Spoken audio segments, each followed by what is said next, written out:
As you know, if you want to know what Islam teaches, you have to go deep. You have to dig deep down to the founder and what things he, aka Muhammad, and his companions said, right? So what were some of those things that were taught? We'll start with the Quran, because the Quran is the highest source of inspiration for the Sunni Muslim, which makes up 92% of the Muslim world. It is one of 3 sources of inspiration and the most important to a Muslim. Now the hadith are the sayings, the official Islamic sayings of Muhammad that they looked at and said, this is true, it's trusted. And the biography of Muhammad follows suit. It's simply a biography about the life of Muhammad written, I think, about 150, give or take, years later. So Quran chapter 2 verse 183 says this about fasting. O you who have believed, decreed upon you is fasting, as it was decreed upon those before you, that you may become righteous. So whoever amongst you is ill or on a journey during the fast, then an equal number of days are to be made up. And upon those who are able to fast, but with hardship, you can substitute for a ransom of feeding a poor person each day of your fast. Whoever volunteers excess, it is better for him, but to fast is the best for you, if you only knew, is what the Quran said.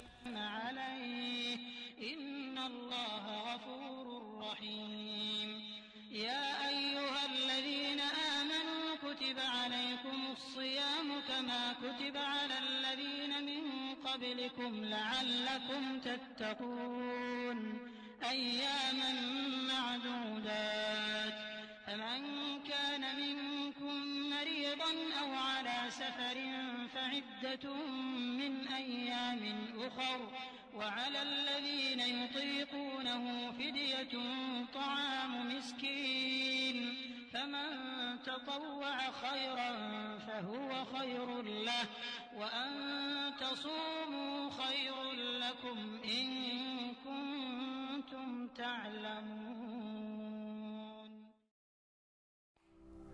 It goes on to say the month of Ramadan is that in which was revealed the Quran, a guidance for the people and clear proofs of guidance and criterion.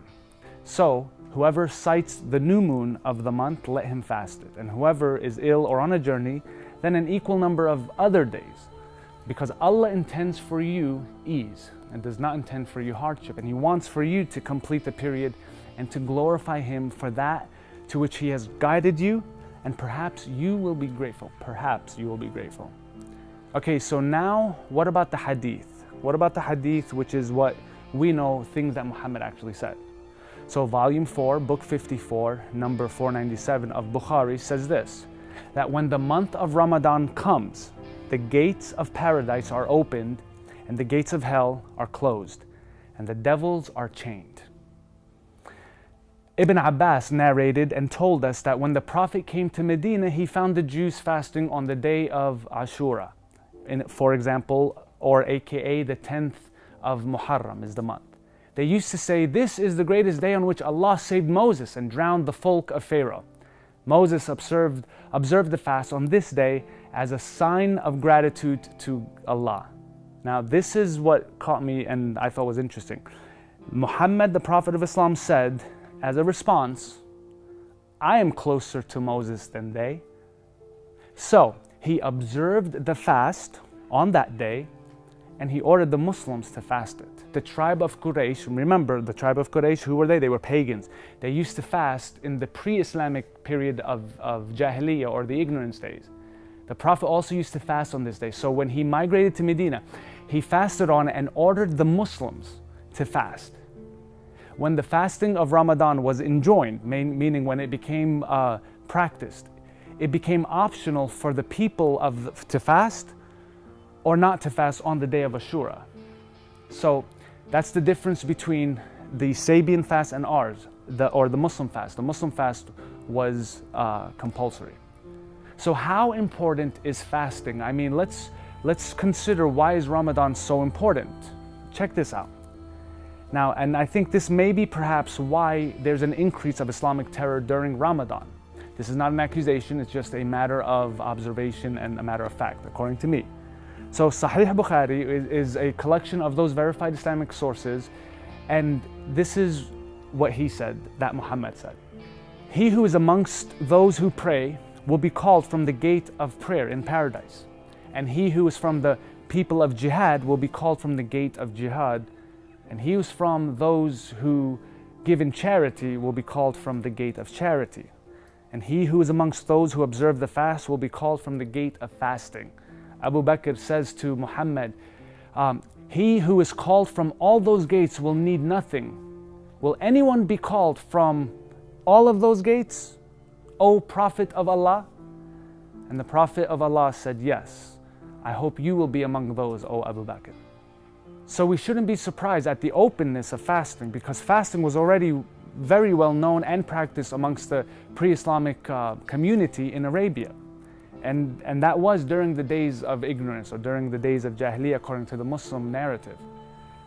And we ought not to be surprised also, ladies and gentlemen, that when we see that jihad is on the same level as fighting and the same level as prayer on things that Muhammad said. So, but that's not the discussion right now. The discussion is, what is Ramadan? So we continue our journey without any rabbit trails, okay? It is said that the pagan Quraysh tribe had been accustomed to fasting during the Ashura day in times of ignorance before Islam. We know that. Therefore, Muhammad participated in those fasts to honor those sacred pagan days, most likely in an effort to win new converts over. So what does Aisha tell us? The tribe of Quraysh used to fast on the day of Ashura in the pre-Islamic period, and then Allah's apostle ordered Muslims to fast on it as well. So you mean to tell me that what we know of the Islamic Ramadan fast is actually taken by pagans who predate Muhammad? Yes. How do we know?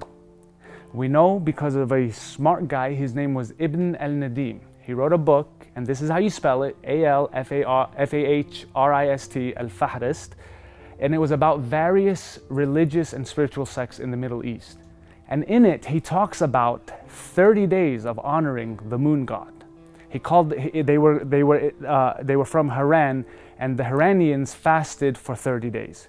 Another historian known as Ibn Abi Zinad also speaks about the Haranians, saying that they fast for 30 days, look towards Yemen when they fast, and they pray 5 times a day. So we know that the Muslim narrative calls for prayer 5 times a day. Haranian fasting is also similar to that of Ramadan in Islam in the fact that they fast from the sunrise to the sunset just as the Muslims do in the days of Ramadan. Still, yet another historian, Ibn al-Juzi, describes the Haranian fast during the month. He said they conclude their fast by sacrificing animals and presenting alms to the poor. So it's incredible. If you're a Muslim, by the way, and you understood what I said and have experience, you know how alarming that might seem. But it's okay. It really is. So just have the courage and keep going on. So the incredible amounts of rituals which we have taken from the Sabians are found in the Quran. So much so, even the mythological roots concerning the pagan holiday at the end of the fast was the original Eid al-Fitr, another very popular name for the end of Ramadan holiday celebration.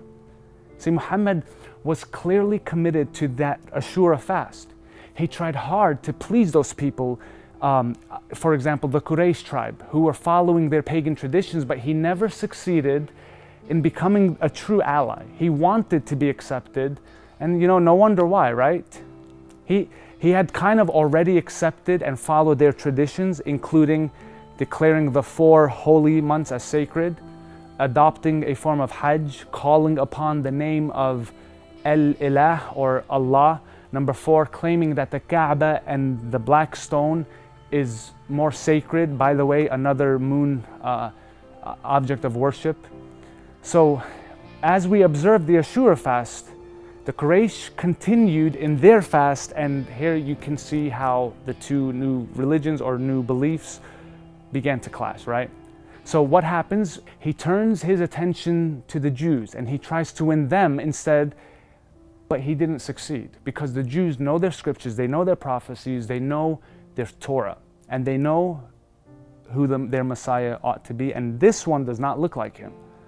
So we know by Ibn Abbas that the Prophet came to Medina, he saw the Jews fasting on the day of Ashura, He asked them about it. They replied, "This is a good day.